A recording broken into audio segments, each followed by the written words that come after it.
Si I cilësoni zhvillimet në LDK? Botbesimin e kaloi zoti Abdi Gjiku. Megjithatë, kritikët shohin një vot të madhe kundër tij. Dhe kjo sipas tyre e mban të luhatshëm pozicionin real politik të zotit Abdi Gjiku, negocimin e tij që mund ta bëj tash me zotin Kurti për qeverinë, gjitha institucionet. Kemi parë një deklaratë të zotit Lutfi në kryetarin e LDK-s se ne hym për marrëveshje të gjerë. Shiqo, fatkeqësisht, unë e shoh si fillimin e fundit të ndikimit politik të LDK-s. Do të thonë, LDK-ja me siguri që nuk do ta ketë më atë peshë të cilën e ka pasur përpara, për shkak se qytetari I LDK-s dhe votuesi I LDK-s, por jo vetëm, e ka parë LDK-n si një parti tradicionale me një përvojë të gjatë në shtet ndërtim dhe shtet formim, dhe gjithmonë ka pritur që ajo të bëjë diçka me vetveten në mënyrë që të jetë faktor I rëndësishëm politik për vendin. Po në fakt ne e pam që LDK-ja prej aktorëve të ndryshëm politik brenda partisë u përdor vetëm për interesa personale politike. Dhe nuk po e them unë mirë, po nëse marrim shembuj të ndryshëm nga bota, e dim që shumë parti të cilat kanë pasur rol të rëndësishëm historik dhe politik, po shtetet e tyre sot o nuk ekzistojnë, o janë të marginalizume, o janë të fragmentume. Dhe mendoj që fati I njëjtë e pret edhe LDK-n, dhe kjo tregon pastaj se sa Fati keq këtu. Po, absolutisht. Absolutisht. Nëse një parti si LDK-ja e humb rëndësinë politike, atëherë natyrisht që është fati keq, dhe kur e paramendoj se si kanë funksionu zgjedhjet brenda LDK-s, apo si ka funksionu votimi, në qoftë se mendoj se si është ndërtu perceptimi publik, edhe e shoh se kush dhe si kanë tentuar ta ndërtojnë perceptimin publik, mu më shumë Lumir Abdi Gjiku më duket si fituesi I lëvizjes vetëvendosjes së saj LDK-s. Për shkak se nëse ju kujtohet, e tërë energjia e shumë eksponentëve të lëvizjes vetëvendosje ka shkuar në drejtim të mbrojtjes së Lumir Abdi Gjikut e tjera. Në publik u dukeshin që po gajloheshin për LDK-n, për unitetin e LDK-s. Ne gjithë merremi gjatë. E kishin me hile vetëvendosje. Ne gjatë merremi me këtë punë dhe e dim se ka po shkon fryma dhe si po ndërtohet fryma. Kështu që ka qenë e qartë, për shkak se një LDK e fortë lëvizjes vetëvendosje nuk I ka konvenu, për shkak se lëvizja vetëvendosje target kryesor e ka votuesin e LDK-s. Dhe një LDK-je të dobët, sikur që është tash, natyrisht që ja merr lehtë votuesin. Dhe mendoj që pikërisht kjo është arsyeja pse ne po përgatitemi për zgjedhjet e dhjetorit. Në kuvend të LDK-s, zoti më fal për ndërhyrje ta bëjmë në kuvend të LDK-s me shumicë votash u kërkua që deputetët të votojnë për atë që vendos kreu I partisë, mos dalin andekte, por pa deputet që u përgjigjen me njerë, se është e drejta atyre kushtetuese që të votojnë për kundër ose të abstenojnë. Siç I ka pasur këto praktika vetë LDK. Edhe kur u bë kryeministër zoti Isa Mustafa e tutje. Shiqo, ndryshe është kur I ki unitet ultimativ kërkoj. Po, patashti ne e dim që Lumir Abdi Gjiku provon të jetë një kopje e keqe e Albin Kurtit. Qëndrimi I tij, forma, po Lumir Abdi Gjiku nuk e ka forcën e Albin Kurtit, as brenda partisë, as jashtë partisë. Kështu dallon jashtëzakonisht shumë.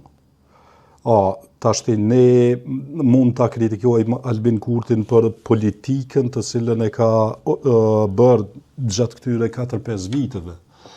Mund ta kritikojmë për shumë çka, por nuk mund ta kritikojmë pse po I fiton zgjedhjet. Nuk mund ta kritikojmë pse e ka forcën brenda partisë së tij.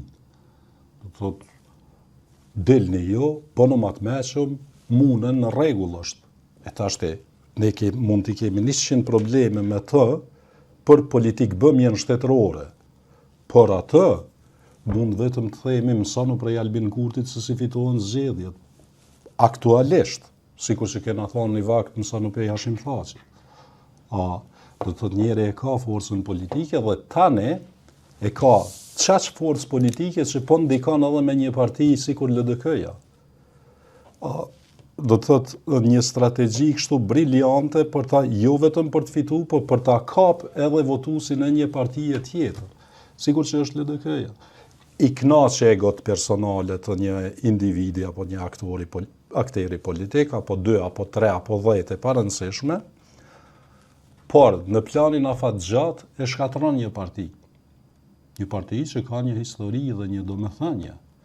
Dhe mendoj që lidhja demokratike thjesht do të jetë interesante dhe e rëndësishme për historinë, por jo për të ardhmen. Ju LDK-n e shini që nuk e përfason unitetin me Lumir Abdigjikun tash. Jo, shiqa Red, kur je me një parti edhe pej atyne 300 e sa delegatë. 355 prej delegatë. 350 e sa delegatë. Nëse vetëm 20 janë kundër, duhet me mendu. E leja ma ka qenë 18 diferenca. Kjo flet për atë që thjesht partia nuk e do këtë person. Sepse nuk mund ta trajtosh si një ligj ordinar që voton kuvendi me shumicë demokratike. Për shkak se krejt që ata njerëz kanë me dal nesër në zgjedhje dhe në fushat për me thonë Lumir Abdigjiku është i mirë.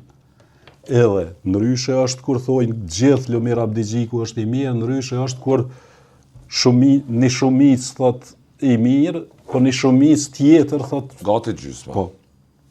Do të thot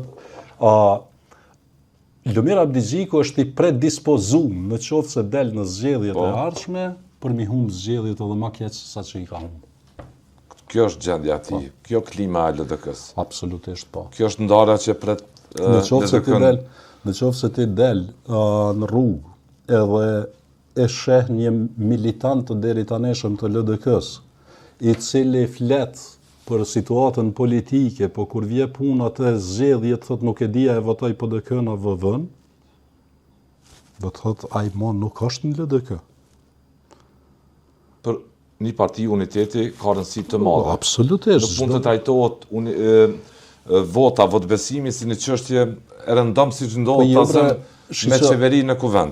Problemi i partive politike është, edhe këtë nuk po e them për herë të parë, është që nuk gjejnë figura për t'i ofruar qytetarit të Kosovës, po mundohen t'i gjejnë do figura, do të nuk qesin në pari të partisë figura të cilët i duhen dhe e përmbushin qytetarin e Kosovës, por i gjejnë dhe i qesin do figura që i përmbushin kërkesat dhe nevojat e grupeve të interesit brenda partisë, jo ma shumë, apo ndoshta edhe të ndonjë individi brenda partisë. Edhe në qoftë se ti i ofron vetës diçka, po jo qytetarit, pse atëherë qytetari duhet me të votu? Shumë e thjeshtë është tjetër. LDK-n po e shihni të ndarë sërish. Po, absolutisht. Votbesimi Ndoshta jo sikur në kuvendin e karrigeve, por absolutisht ndoshta. Dhe një fat të keq po e shihni të LDK-s, siç e kanë pasur edhe parti tjera në vende të ndryshme. Shikoj në qoftë se Lumir Abdigjiku e ka forcën politike brenda LDK-s për 4 vite të ardhshme, atëherë nuk shoh të ardhmet të LDK-s, për shkak se ai e ka fituar LDK-n totalisht i konsumuar. Për vitet e ardhshme ai vetëm do të konsumohet edhe më shumë. Po pushteti nuk mund ta shndroj ato në figurë që mund ta kapitalizoj pushtet. Nëse Zoti Kurti, po them figurativisht, nuk tregon ta mahçar. Zoti Kurti me LDK-n. Zoti Kurti ende as që ka fol me të. Po them në një proces Shqipëritë, siç e konfirmoi dhe vet Kurti që ka rrethana premtuese, shpreson që mund të ketë një proces. Red, hipotetikisht, unë edhe ti po doj me fol për me ndërtu qëta. Po. Unë e seftë të pës, a i ki njerëzit që na i bojnë. Çka përfaqëson, po? LDK-ja si ka njerëzit o burr. S'ka as numra. S'ka se ata janë deklaru njerëzit vetë që nuk e votojnë. Edhe Albin Kurti e din këta. Që LDK-ja nuk i ka njerëzit, nuk i ka votat e sigurta. Kuvendi tha i LDK-s nuk ka nevojë për rebelim. Duhet të votoni na krejt e din që s'ka nevojë, po me gjithat po ka rebelim. kërkuan, po. Madje janë deklaru njerëzit Zoti Abdullah Hoti, Arben Sema, Hikmet e Bajrami, Janina Imeri, e tjerë. e tjerë që Po, edhe si. e bëjmë pozicionin Abdigjikut kur shkon te Kurti si një kryetar partie që Jo, tash thjesht një kryetar partie të cilin e ka bërë Albin Kurti kryetar partie. Dhe kur ne e bëjmë një kryetar partie prej një partie tjetër, atëherë natyrisht e këshyrëm edhe interesin tonë. nuk po je optimist për një proces rezultativ politik. Jo, absolutisht jo. Këta e kam thënë që Të në fillim. këtij cikli Jo, krize. tashti në qoftë se ne i shohim edhe temat të cilat e presin Kosovën. Janë tema të rënda për politikan pa guxim dhe pa përvojë politike. Dhe temave të rënda ma mirë është i iket se sa të merret me to. Dhe tashti vetë fakti që ne po flasim për LDK-n, po flasim për ndërtimin e institucioneve, po flasim për gjëra koti, dhe nuk po flasim për gjërat më të rëndësishme të cilat e presin këtë vend. Kosovën e nesërme politike. Po pra, atëherë i bie që thjesht është një zhvendosje totale e vëmendjes. Dhe kjo zhvendosje totale e vëmendjes na çon sikur ajo autostrada për Gjilana e ke pa që hec edhe si që jetu ec veç del një kodër për para. Ajo bjeshka. Dhe do me thonë ne po flasim për autostradën, po autostrada s'ekziston. S'ekziston, se ti s'mundesh me hec në për to. Edhe këto e njëjta është të ndodhë. Sipas me, do të thotë, tema ekziston. Përpjekja për t'i pluhur sy qytetarit. A është normalizuar kriza, apo a është kthyer në normalitet kriza në sy të njerëzve? Me gjithë ata që bashkëbisedon dhe që për te analizës, për te... Shiqa është një farë termi, thotë, varfëria zgjat 3 deri në 6 vjetë. Mas 6 vjetë e varfëria zhduket. A din pse? Se njerëzit mësohen me ta. Jo që zhduket, po njerëzit mësohen me ta. Jetojnë në atë univers social, po.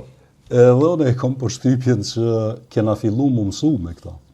Edhe në qoftë se ne si shoqëni fillojmë më mësu me ta, atëherë është arrit qëllimi i planifikuar e një partie politike.